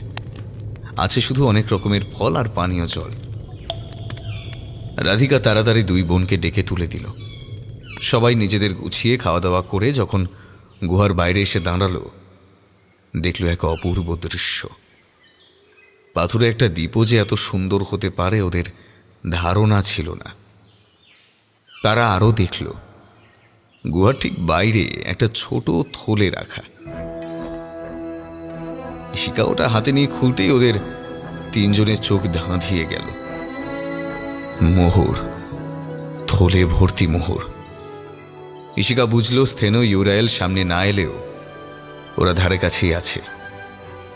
ইশিকা একটু হেসে দিদিদের নিয়ে জলের কাছে আসতে দেখল ইয়ট দাঁড়িয়ে আছে। ওরা কাছে যেতেই চালক ওদের গ্রিট করে বলল, হ্যালো লেডিস, আপনারা কোনো চিন্তা করবেন না, আমি আপনাদের ঠিক সময় মতো সাবধানে গ্রিসে পৌঁছে দেব, আবার ফিরিয়েও আনবো, তাড়াতাড়ি উঠে আসুন। তিন বোন খুবই অবাক হয়েছে ঠিকই, কিন্তু মুখে কেউই তা প্রকাশ না করে চুপচাপ ইয়টে উঠে পড়ল এবং সঙ্গে সঙ্গে ইয়ট ছেড়ে দিল। ইশিকা দ্বীপের দিকে তাকাতেই দেখতে পেল দুটো সবুজ মাথা জেগে আছে জলের উপর। তাদের মাথা ভর্তি অজস্র সাপ কিলবিল করছে। ইশিকা একটু হাত নেড়ে বিড়বিড় করে বলল, goodbye Stheno, goodbye Euryale, see you soon again. 3 বোন ইয়ট থেকে নামতেই ইশিকা ইয়ট চালককে বলল, আপনি আমাদের নাম্বার নিয়ে নিন, আমাদের হয়ে গেলে আমরা আপনাকে জানাবো। তার দরকার হবে না ম্যাম, আমি নিজেও আপনাদের সঙ্গেই যাব। আপনি যাবেন মানে? কে আপনি? আমরা কোথায় যাচ্ছি আপনি জানেন? আমি ক্রাইসার, আর এই হলো আমার ইয়ট পেগাসাস। ইস্যু, ও চলুক না আমাদের সাথে। আমরা 3 জন মেয়ে যাচ্ছি একদম অচেনা জায়গা, কিছু চিনি না জানি না। ও একটা শক্তিশালী পুরুষ মানুষ, ও আমাদের সাথে গেলে আমাদের সুবিধেই হবে। আমরা কোথায় যাব তাই তো বুঝতে পারছি না। আপনারা আর্গোস আগোরায় যাবেন, সেটাই শুনছিলাম। এখন আমরা আছি এথেন্সে। এখান থেকে আগোরায় দূরত্ব প্রায় 95 কিলোমিটার, তাও ফ্লাইটে। যা, তাহলে কি হবে? আমার কাছে একটা উপায় আছে। আমার গাড়ি আছে যেটা সুপার ফাস্ট। আমি আপনাদের খুব কম সময় নিয়ে যেতে পারবো ম্যাম। এবার ইধিকা রুখে দাঁড়ালো, কোমরে দুহাত রেখে ক্রাইসারের সামনে গিয়ে বলে উঠল, আচ্ছা আপনি কে বলুন তো? কি ভাবেনটা কি? আমরা সবাই কি গাধা নাকি গরু? মেডুসার 2 ছেলের নাম ক্রাইসর আর পেগাসাস। কোনোভাবে আপনি জেনেছেন আমাদের উদ্দেশ্য, তাই ওদের নাম নিয়ে এভাবে আমাদের বোকা বানাচ্ছেন। হ্যাঁ, কি ভাবেনটা কি আমাদের? ক্রাইসার এবার ইশিকার দিকে তাকিয়ে একটু হেসে ইধিকার দিকে ফিরে বলল, আপনি প্রমাণ চান তাই তো? বলেই রাধিকার চোখ দুটো 2 আঙুলে একটু ঘষে দিয়ে বলল, এবার তাকান আমার দিকে। ইধিকা চোখ খুলে তাকাতেই দেখতে পেল সামনে দাঁড়িয়ে আছে একটা বিশাল চেহারার মূর্তি, যার মুখটা বন বরাহের মতো, শরীরটা সিংহ আর মানুষের সংমিশ্রণ, আর পিঠে বিশাল দুটো বাজ পাখির মতো ডানা। এবার ইয়াটের দিকে তাকাতেই ইধিকা দেখল একটা অসম্ভব সুন্দর সাদা ঘোড়া দাঁড়িয়ে আছে, যার পিঠে দুটো দুধ সাদা ডানা। এত মসৃণ ওই ঘোড়ার শরীর যেন সূর্যের আলো পিছলে যাচ্ছে। ইধিকা এত মানসিক চাপ নিতে না পেরে ধপ করে বসে পড়ল। রাধিকা ওকে তুলে ধরে বলল, এ কি রে ইধি, এমন কি দেখলি যে তুই এত ভয় পেয়ে গেলি? ইধিকা ওই বলে ক্রাইসারের দিকে আঙুল তুলতেই দেখল সামনে হ্যান্ডসাম ক্রাইসার হাত দুটো বুকের কাছে আড়াআড়ি ভাঁজ করে হাসছে। ইধিকা এত চাপ নিতে না পেরে চুপ করে গেল। ক্রাইসার এবার ওর গাড়ি নিয়ে এলো। দুধ সাদা গাড়িটার মডেলটা চেনা কোনো গাড়ির নয়। বনেটটা অনেকটা লম্বা। গাড়িটার উইন্ডস্ক্রিনের 2 পাশে দুটো ছোট ছোট ডানা লাগানো। লাক্সারিয়াস গাড়িটার ইন্টেরিয়ারও দারুণ। সবাই উঠে বসতেও ক্রাইসার একবার ইশিকার দিকে তাকিয়ে গাড়িটা চালিয়ে দিল। কিভাবে যে 1.5 ঘন্টায় গাড়িটা ওদের নিয়ে এলো আর্গাস অ্যাগোরায়, ওরা কেউই বুঝতে পারল না। আর্গাস অ্যাগোরায় পৌঁছে রাধিকা অধিকা চারিদিকে দেখতে শুরু করলেও ইশিকা মনে মনে বলল, আমি কিছু বুঝতে পারছি না। স্থেনো আর ইউরাইল বলল আমি পারবো খুঁজতে, কিন্তু তাও যে কেন কিছুই বুঝতে পারছি না। হঠাৎ ইশিকার মাথার মধ্যে কেউ যেন বলে উঠল, প্রায় চলে এসেছো ইশিকা, আরো দক্ষিণ দিকে এগো। একটা পরিত্যক্ত কুয়ো দেখতে পাবে। ওই কুয়োয় তুমি নামবে একদম একা। তারপর আমি তোমাকে গাইড করব। ঠিক আছে, তাই হবে। ইশিকা কথা মতো গেলেও কোথাও কুয়ো খুঁজে পেল না। হাল ছেড়ে দিয়ে একটা পাথরের উপর বসতে গিয়ে দেখল দূরে একটা পাথরের ফাঁক দিয়ে যেন একটা গর্তের মুখ বেরিয়ে আছে। ইশিকা ঠেলে পাথরটা সরাতেই খুলে গেল একটা শতাব্দী প্রাচীন কুয়োর মুখ। ইশিকাকে ওইভাবে একটা পাথরের সামনে দাঁড়িয়ে থাকতে দেখে রাধিকা, ইধিকা আর ক্রাইসার এগিয়ে এলো। সঙ্গে এলো একটা ধবধবে সাদা ঘোড়া। রাধিকা ঘোড়াটাকে দেখেই বলল, ক্রাইসার, আপনার কি নিজস্ব ঘোড়াও আছে নাকি? না না ম্যাম, এটা আমার ঘোড়া নয়, আমার ভাই এটা। আহারে, ছেলেটা কত ভালো, ঘোড়াটার ওপরেও কত মায়া। যেখানে মানুষ মানুষের ব্যাপারেই ভাবে না, সেখানে নিজের ঘোড়াটাকে নিজের ভাই ভাবে। নিজের ইয়ট আছে, আবার এত সুন্দর গাড়ি আছে। এসব ভাবতে ভাবতে রাধিকা একটু অন্যমনস্ক হয়ে গিয়েছিল। ইধিকা দিদির হাত ধরে টান দিয়ে বলল, কিরে চল, ওরা সবাই চলে গেল তো। হ্যাঁ, কি? ও হ্যাঁ, চল চল চল। সবাই এসে ইশিকার পাশে দাঁড়াতেই ইধিকা বলল, আরে কি দেখছিস ওই পাথরটার দিকে? পাথর? একটা কুয়ো তো এটা, তোমরা দেখতে পাচ্ছ না? যদি সবাই এই কুয়োটা দেখতে পায় তাহলে অনেক আগেই মেডুসার মাথাটা পেয়ে যেত নাকি? কাজেই আপনি দেখতে পাচ্ছেন, এটাই ঠিক আছে। চলুন, আমি আপনার সাথে যাব। আপনি আমার সাথে যাবেন মানে? আপনি কেন বলুন তো আমাদের পেছন ছাড়ছেন না? আপনি মেডুসার অংশ, আপনার তো আমাকে চেনা উচিত। ইশিকা অবাক হয়ে কিছুক্ষণ তাকিয়ে থেকে হঠাৎ অনুভব করল ওর মাথায় একটা অদ্ভুত যন্ত্রণা শুরু হয়েছে। ইশিকা যন্ত্রণায় মেকে যেতে যেতে অনুভব করল ওর মাথায় যেন একটা সিনেমা চলছে। ইশিকা দেখল মেডুসার মাথা কেটে ফেলার সঙ্গে সঙ্গে ওর মাথা আর ধরের অংশ থেকে বেরিয়ে আসে দুটি অদ্ভুত দর্শন শিশু। একজন বন বরাহের মতো মুখ আর সিংহের শরীর, সঙ্গে বাজ পাখির ডানা বিশিষ্ট, আর একটা অপরূপ সুন্দর সাদা ঘোড়া, যার পিঠের দুপাশে দুটো দুধ সাদা ডানা। ইশিকা আরও দেখল মেডুসার কেটে নেওয়া মাথার চোখ দুটো থেকে ঝরঝর করে গড়িয়ে পড়ছে জল। সদ্য জন্মানো শিশুদের নিজের বুকে চেপে ধরতে না পারার কষ্টই যেন ঝরে পড়ছে চোখ দিয়ে, কিন্তু কারোর কোনো করুণা হয় না। পার্সিয়াস মেডুসার মাথা নিয়ে রওনা দেয় নিজের পথে, আর দেবতারা অশ্বশ্রেষ্ঠ পেগাসাসকে জোর করে নিয়ে যায়, আর কুরূপ দর্শন ক্রাইসারকে ছুঁড়ে ফেলে সমুদ্রে। নিজের সন্তানদের এমন পরিণতিতে মন খুলে কাঁদবে, প্রতিবাদ করবে, এমন ভাগ্যও মেডুসার হয় না। পার্সিয়াস যে গ্রিক বীর, বীরের কাজ তো শুধুই বীরত্ব প্রদর্শন। একজন মায়ের মনের খবর নেবে, এমন সময় তার কোথায়? ইশিকা প্রচন্ড ব্যথায় মুচড়ে উঠল। রাধিকা ও ইধিকা ওকে চেপে ধরল। কি হয়েছে বোন? কি হলো হঠাৎ তোর? হ্যাঁ বোন, কি হয়েছে বল। আরে বল না, বল আমাদের কি হয়েছে। ইশিকা এবার মাটিতে শুয়ে পড়ে বড় হাঁ করে জোরে জোরে হাঁপাতে লাগলো, আর ওর চোখ দিয়ে অঝরে জল পড়তে লাগলো। অনেকক্ষণ পর ইশিকা উঠতে যেতেই ক্রাইসার এগিয়ে এসে হাত বাড়িয়ে দিল। ইশিকা উঠেই ক্রাইসারকে জড়িয়ে ধরল, আর এক হাত বাড়িয়ে দিতে পেগাসাস এগিয়ে এসে নিজের মাথা এগিয়ে দিল। ইশিকা দুজনকেই জড়িয়ে ধরে বলল, অনেক অনেক কষ্ট সহ্য করেছ তোমরা। আমি তো তাও মায়ের স্নেহ ভালোবাসা পেয়েছি,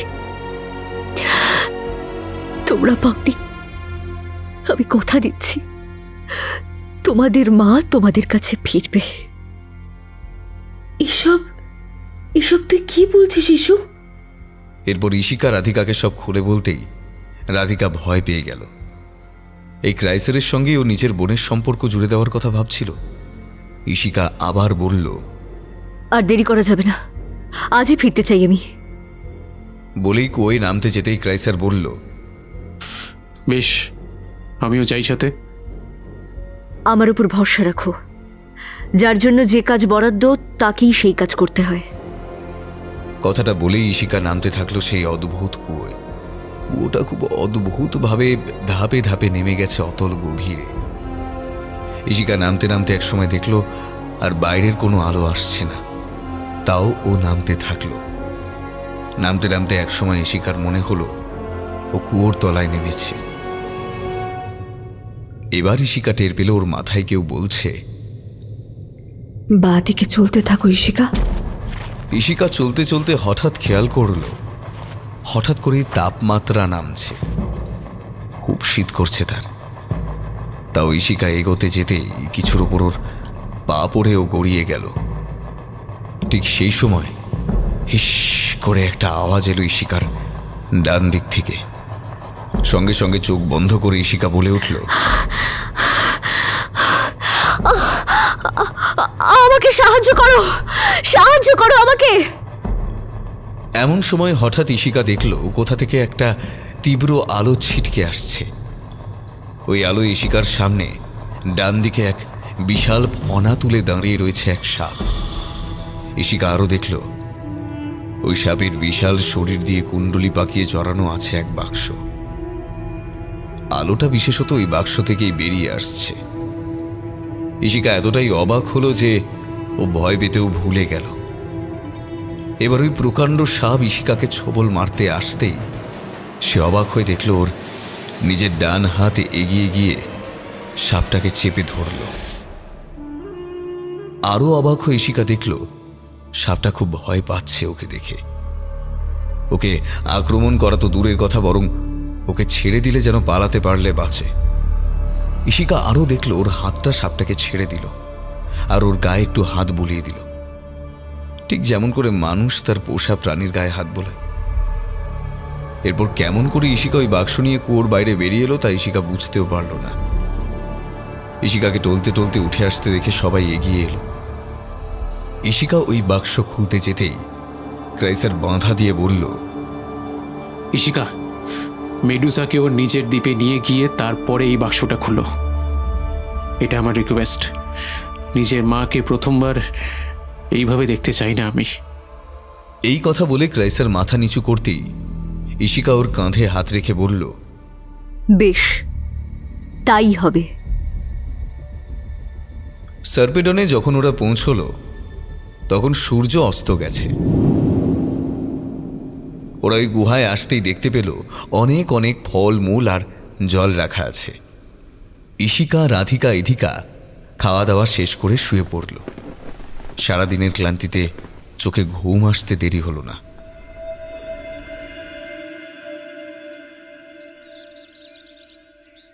পরদিন সবার প্রথম ঘুম ভাঙল ইশিকার। ও বাক্সটা নিয়ে বাইরে আসতেই দেখতে পেল স্থেনো, ইউরায়েল, ক্রাইসার, পেগাসাস সবাই দাঁড়িয়ে আছে ওরই অপেক্ষায়। স্থেনো এবার ওই বাক্স নিয়ে খুলতেই দেখা গেল একটা কাটা মাথা একদম কঙ্কাল হয়ে এসেছে। মুখ চোখ কিছুই বোঝা যাচ্ছে না। ইউরায়েল এবার সবাইকে ওর সঙ্গে আসতে বলে সমুদ্রের দিকে এগিয়ে গেল। সবাই যাওয়ার পর দেখা গেল একটা অদ্ভুত কঙ্কালসার দেহ শুইয়ে রাখা আছে একটা পাথরের উপর। স্থেনো গিয়ে ওই কঙ্কালসার মাথা ওই দেহের সঙ্গে জুড়ে দিতেই দেখা গেল এক অদ্ভুত ম্যাজিক। আস্তে আস্তে কঙ্কালের উপর মাংস চামড়া গজিয়ে সবার সামনে শুয়ে রইল সর্বকালের সেরা সুন্দরী, যার রূপকে দেবতারাও হিংসে করত, যে ভাগ্যদোষে গর্গন হওয়ার শাপ পেয়েছিল। কিন্তু সব হওয়ার পরেও মেডুসা জেগে উঠছে না কেন? ইশিকা জিজ্ঞাসু দৃষ্টিতে তাকাতেই সবাই চোখ নামিয়ে নিল। ইশিকা বুঝল মেডুসার অংশ দিয়ে যার সৃষ্টি, সেই অংশ আবারও না জুড়লে দেহ ফিরলেও প্রাণ ফিরবে না।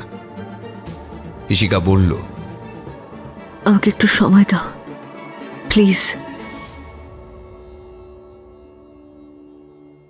সবাই নট করতেই ইশিকা আবার গেল গুহায়, যেখানে রাধিকা, ইধিকা ঘুমিয়ে আছে পরম নিশ্চিন্তে। ইশিকা গিয়ে ওদের কাছে হাঁটু গেড়ে বসে দুজনের কপালে একটা করে চুমু দিয়ে বলল, নিজের দিদি না হয়েও কোনো দিন আমাকে বুঝতে দাওনি তোমরা। আমাকে আগলে যত্ন করে বড় করেছ। তোমাদের ঋণ কোনো দিন আমি শোধ করতে পারবো না। আবার যদি কখনো সুযোগ পাই তোমাদের কাছে ফিরতে চাই। খুব ভালো থেকো তোমরা।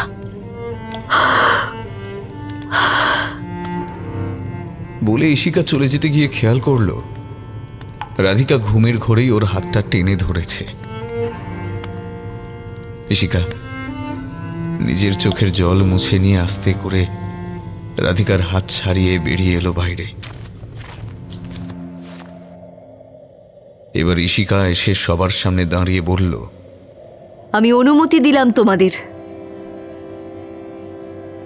সবাই এসে ইশিকাকে জড়িয়ে ধরল শক্ত করে।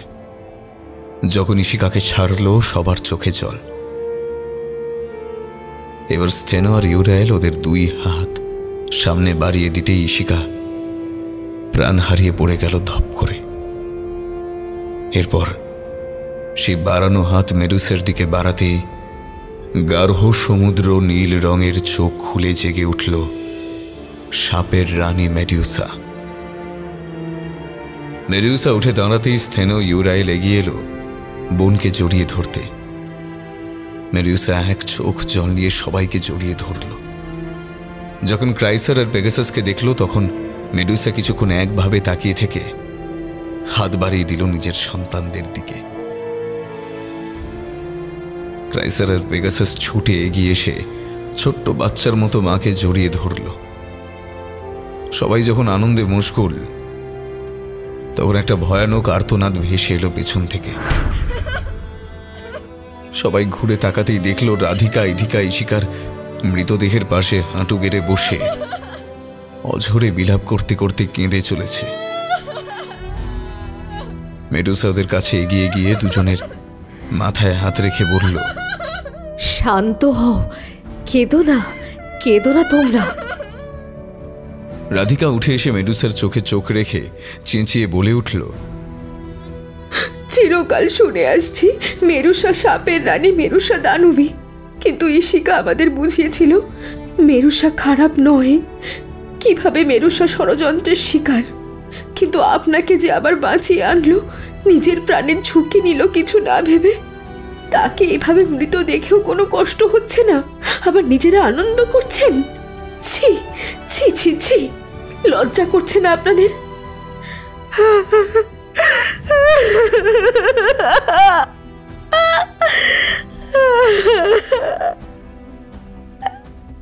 হ্যাঁ দিদি, তুই ঠিকই বলেছিস। এই যদি আমি জানতাম তাহলে কখনো নিজের বোনকে রাখতাম না। যে অনেক শতাব্দী আগে মারা গেছে, তাকে পেরিয়ে আনতে একজন সুস্থ মানুষের বলিদান, এটা কোথাকার নিয়ম? আপনি নাকি তাকে পাথর করে দিতে পারেন? হয় আজ এই মুহূর্তে আমাদের পাথর করে দিন, নাহলে আমার বোনকে ফিরিয়ে দিন, ওকে। প্রচন্ড রেগে যাওয়া রাধিকা ইধিকার মাথায় হাত রেখে মেডুসা বলল, নিজের নাচ হতে পারা সন্তানদের দেখে নিজেই আনন্দ ধরে রাখতে পারিনি, এই জন্য আমি দুঃখিত। আমি এমনই অভাগা যে নিজের সন্তানদের কখনোই কাছে পাইনি সুস্থভাবে। পেগাসাসকে চলে যেতে হবে স্বর্গে, ক্রাইসারকেও যেতে হবে জলের নিচে, ওর জগতে। আর ইশিকা আমার অংশ, আমার মেয়ে এভাবে পড়ে আছে আমার সামনে। শান্তভাবে কথাগুলো বললেও কথাগুলো বলতে বলতে মেডুসার চোখ দিয়ে জল গড়িয়ে পড়ল। রাধিকার দিকে তাকিয়ে মেডুসা আবারও বলল, তোমাদের যে পাথর করে দেব এমন ক্ষমতাও আমার নেই। নিজের ভাই বোনেদেরই যেখানে মানুষ সেভাবে কদর করে না, সেখানে আমার মেয়েকে তোমরা এতদিন পালন করেছ নিজের বোন হিসেবে, আর তার জন্য নিজেদের জীবনও দিতে চাইছো? আমি এসব শুনতে চাই না। যা যা যা খুশি করুন, আমাদের বোনকে ফিরিয়ে দিন, ফিরিয়ে দিন।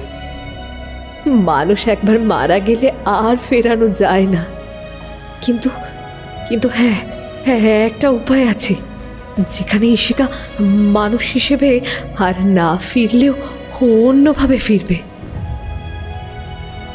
ইধিকা রাধিকা কোনো কিছু না ভেবেই বলল, যেভাবে ফিরুক, ও শুধু বেঁচে উঠুক।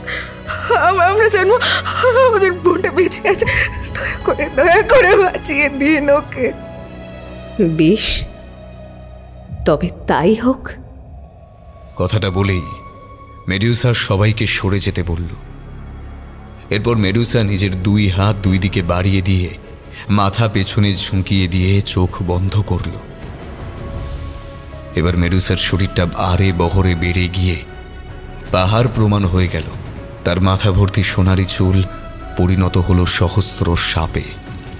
সেই সাপেদের হিস হিস শব্দে যেন ঢেকে গেল সারা চরাচর। মেডুসা এবার চোখ খুলতেই দেখা গেল এই অদ্ভুত সুন্দর সমুদ্র নীল চোখ পরিণত হয়েছে সাপের চোখে। ভয়ঙ্করী গর্গন মেডুসা এবার ঝপাং করে লাফিয়ে নামল সমুদ্রে। এক ঝটকায় তুলে নিল ইশিকার শরীর। এবার ইশিকার শরীরটাকে ডুবিয়ে ধরল সমুদ্রে আর মুখে বিড়বিড় করে কিছু একটা বলতে থাকলো গ্রিক ভাষায়। হঠাৎ আকাশ কালো করে এলো, চারিদিক ঢেকে গেল কালো মেঘে। রাধিকা সহ সবাই প্রচণ্ড ভয়ে গুহার দিকে চলল। হঠাৎ আকাশ কাঁপিয়ে পড়ল বাজ, আর তার সঙ্গেই একজন এসে দাঁড়ালো মেডুসার সামনে। মাথায় তার অপরূপ সুন্দর রোজ গোল্ড চুল। সেই চুলের শোভা বাড়িয়েছে সোনার অলিভ পাতার মুকুট। অলিভ রঙার চোখের অধিকারিণী গমরঙা দেবী অ্যাথেনা। অ্যাথেনাকে দেখি মেডুসা মাথা নোয়াতেই দেবী বললেন, অনেক কষ্ট পেয়েছ মেরুসা। শতাব্দী কেটে গেল আমার নিজের ভুল বুঝতে। সাপ যা দিয়েছি তা তো আর ফেরাতে পারবো না, কিন্তু আশীর্বাদ করলাম তোমার এই মেয়ে তোমার বুক জুড়ে বাঁচবে, তবে মানুষ হয়ে নয়, জলজ প্রাণী হয়েই। এই বলে হাত বাড়াতেই মেডুসার কোলে থাকা ইশিকার চেহারা পরিবর্তন হতে শুরু করল। ওর গলায় দুদিকে শ্বাসযন্ত্র কানকো গজিয়ে উঠল। দেহের পেলব চামড়া ঢেকে দিল মাছের মতো আঁশে। শরীরের নিচের অংশ তার মায়ের মতো পরিণত হলো সাপে। মেডুসা তার সন্তানের চোখে স্নেহচুম্বন এঁকে দিতেই চোখ খুলল ইশিকা, কিন্তু সেই চোখ নীল, ঘন নীল। দেবী অ্যাথেনা বিদায় নিলেন, আর চারিপাশের পরিবেশও ধীরে ধীরে শান্ত হয়ে এলো। রাধিকা ইধিকা সহ সবাই এগিয়ে আসতেই দেখতে পেল এক ঐশ্বরিক দৃশ্য। মা মেডুসার কোলে ছোট্ট ইশিকা। সবাই আনন্দে ফেটে পড়লেও ইধিকা আর রাধিকাকে এই নতুন ইশিকা আর চিনতে পারল না। পূর্বস্মৃতি তার কিছুই নেই। মেডুসা এবার আবার আগের রূপে ফিরে এসে রাধিকা ইধিকাকে বলল, তোমাদের ঋণ শোধ করার ক্ষমতা আমার নেই, তবে যখনই বিপদে পড়বে আমায় ডেকো, আমি আসবো। আপনি সত্যি আসবেন? আমার মাথা চিরকালই বেঁচে ছিল। কালের পরিবর্তন, যুগের পরিবর্তন সবটা আমি জেনেছি, আর ছটপট করেছি কিছু করতে পারছি না বলে। কিন্তু এবার আমি ফিরেছি। যখন যেখানে পাপ বাড়বে মেডুসা আসবে। ইধিকা রাধিকা 2 হাত জোর করে প্রণাম জানালো মেডুসাকে। গ্রীস থেকে চলে এসেছে প্রায় 1 মাস হয়ে গেলেও ইধিকা ওই ভয়ঙ্কর অভিজ্ঞতা ভুলতে পারেনি।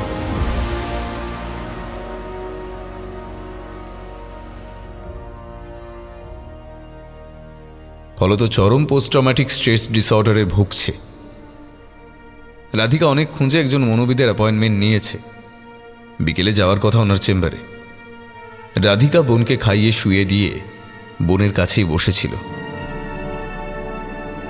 আজকাল ইধিকা একা থাকতে পারে না, মাঝে মাঝেই কেঁপে ওঠে। রাধিকা নিজেও একমাত্র বোনকে আর ছেড়ে থাকতে পারে না, কি জানি হয়তো হারিয়ে ফেলার ভয়। আজও ইধিকা ঘুমিয়ে পড়তেই রাধিকা বোনকে জড়িয়ে ধরে শুয়ে ঘুমিয়ে পড়ল। বিকেলে যখন চেম্বারে গেল দেখলো অনেক পেশেন্ট লাইন দিয়ে বসে আছে।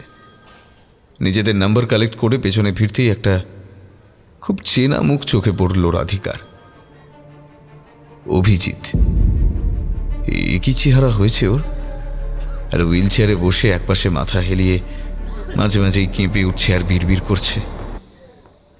একজন বয়স্কা মহিলা, ওর মা হবেন হয়তো, ওর পাশে বসে আছেন শুকনো মুখে। চরম কৌতূহলের বসে রাধিকা এগিয়ে গেল ওই দিকে। ওই ভদ্রমহিলাকে কি হয়েছে জিজ্ঞাসা করতেই ভদ্রমহিলা বললেন, কি আর বলবো মা, একমাত্র ছেলে আমার, পড়াশোনায় কোনো মতি ছিল না, মেনেও নিয়েছিলাম। কুসঙ্গে পড়ে মদ গাঁজা কত কিছু খেত তাও জানতাম। অনেক আটকানোর চেষ্টা করেছি জানো, তাও পারিনি আমি। নেশা করে কলেজের ছাদে উঠেছিল, পড়ে গেছে ছাদ থেকে। 3 তলা বিল্ডিং ছিল বলে প্রাণে মারা যায়নি, কিন্তু কোমর থেকে নিচ পর্যন্ত কোনো হাড় আর আস্ত নেই। ডাক্তার বলেছেন আর কোনোদিন আমার ছেলেটা হাঁটতে পারবে না জানো, আর কোনোদিন পারবে না হাঁটতে আমার ছেলেটা।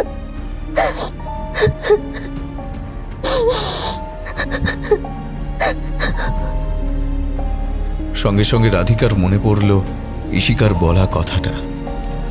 আমি ফেলে দিয়েছি ওকে ছাদ থেকে।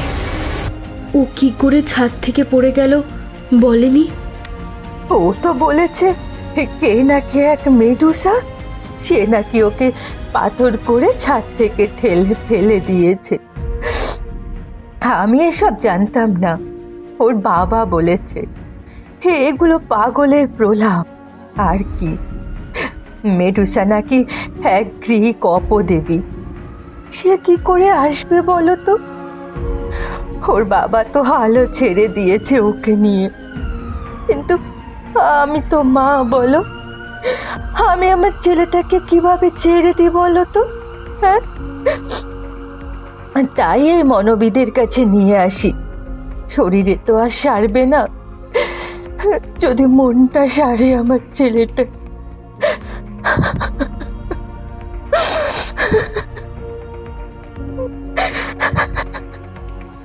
বলে হাউ হাউ করে কেঁদে ফেললেন উনি। রাধিকা এবার ভদ্রমহিলাকে জড়িয়ে ধরে সান্ত্বনা দিতে দিতে ভাবতে থাকলো, পাপের ফল তো ফলবেই। ভগবানের চোখে সবাই সমান। পাপ পুণ্যের হিসাব মিলবে এই জগতেই। যখন পাপ ভয়ানক বেড়ে যাবে, তখন শাস্তি দেওয়ার মাধ্যম হিসেবে মেরুসার মতো কেউ না কেউ ঠিক আসবে। এমন সময় রাধিকার কানের কাছে কেউ যেন হিসিয়ে বলে উঠল, একদম ঠিক বলেছ তুমি।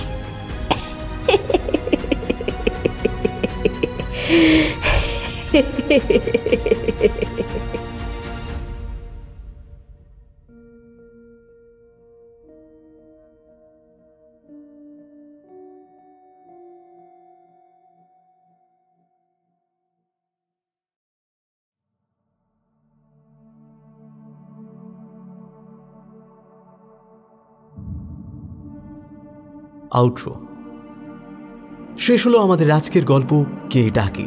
গল্পটি ভালো লাগলে অনুরোধ করব চ্যানেলটি সাবস্ক্রাইব করে আমাদের সাথে থাকার জন্য। কেমন লাগলো আমাদের আজকের গল্প? আপনার সুচিন্তিত মতামত ও পরামর্শ জানান কমেন্ট বক্সে। পরবর্তী গল্পের আপডেট পেতে আমাদের ফলো করুন ফেসবুক ও ইনস্টাগ্রামে। আজ আসি, আবার দেখা হবে পরের সপ্তাহে। ভয় থাকুক গল্পেই, চিত্ত হোক ভয় শূন্য।